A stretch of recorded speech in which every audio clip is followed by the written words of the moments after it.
The tragic passing of your roommate and close friend, Marlon Barnes, less than 4 years after that, here you are on the reverse side of that, charged with the murders of two men. You are, at the time, a young, successful, very talented player for the Baltimore Ravens, yet you're now in jail.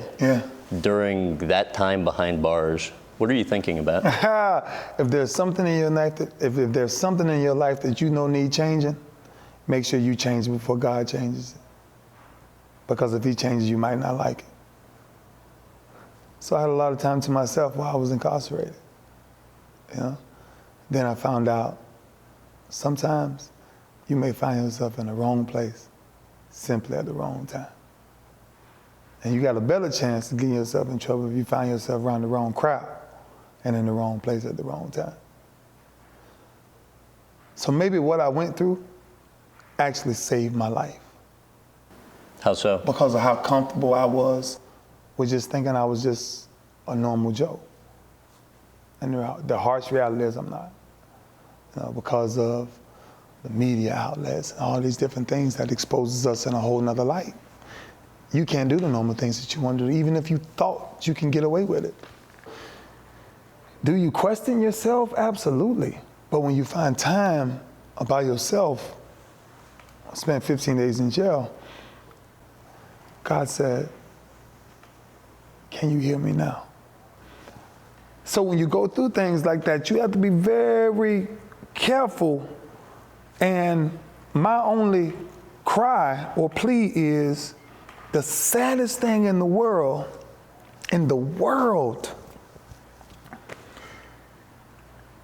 is to be falsely accused. That hurts. What do you recall from when your 4-year-old asked you about being in shackles?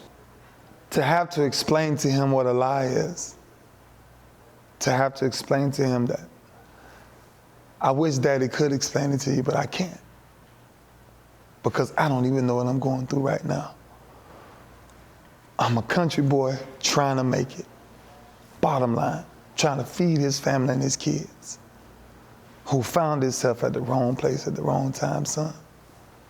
Your best friend Kwame, who was with you that night, said you knew, the prosecution knew you weren't involved, but they still put you in jail and on trial. Why do you think that was? They knew it from day one.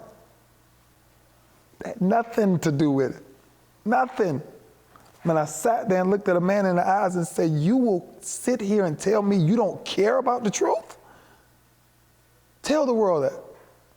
The same way you got up and said, without a shadow of a doubt, we can prove that Ray Lewis stabbed and killed 2 people. Get up and tell the media that you just told me you don't care if I'm guilty or not. You're going to make sure I go to jail for life. That's what you told me. But me as a man, I'm never supposed to expose that. Why would that be said to you? Exactly. Man, let me tell you something. I learned a lot through that. Put your trust in no man. And definitely put your trust in no system. Because that ain't what's going to pull you out at the end of the day. It's how you deal with it. And man, I've saw so much death, even before that, that if anybody ever had a glimpse of what I've seen before that, they know I'm the last person that's about to create death or take life. I was built and born to give life. That's what my whole work ethic and everything is all about. You weren't involved. Why then settle with the families for an amount of money, given the misconception that could create among people who aren't familiar with what happened in the case? In some sense, because of your name, you still can be found somewhat guilty in that. Well, none of that ever happens if they didn't misuse information the way they did. You know, and I watched it myself, so nobody has to convince me on anything. Sure. So that's what And that's what, when I sat down, even to talk to them, and you got to be very careful going into that. But even when I sat down to talk to the family separate, I'm like, I'm the last one. This right here, what I'm doing for y'all ain't no different than what I do in my heart every day. The hell with the amount. Because I help somebody every day of my life. That's been my structure. And you know what? In that situation, there's a child that won't have a father. Because of people wanting to play with people, wanting to use things. So when it got to that part, I'm like, look, I can't, I'm not gonna fight that.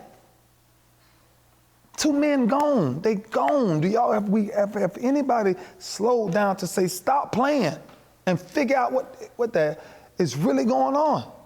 Don't play with people. You know what I'm saying? Because then you got people hating people, and you got the wrong people hating the wrong person. That y'all just felt like, oh man, don't do that. And so when I got to that table, it was more of a release for me to even look into the family's eyes, man. And say, take it for what it's worth. I was born to help. I'm the last person to hurt your child. Just know that from my heart. Deal with it how you're gonna deal with it from them. Hate me, can never speak to me a day from this. But both families will tell you, I looked at them eye to eye, man to man, and told them straight up, no. Violence? Hell no. Saw too much of it. Would I change anything? Absolutely not. Couldn't. Because now I got a glimpse of why I had to go through that.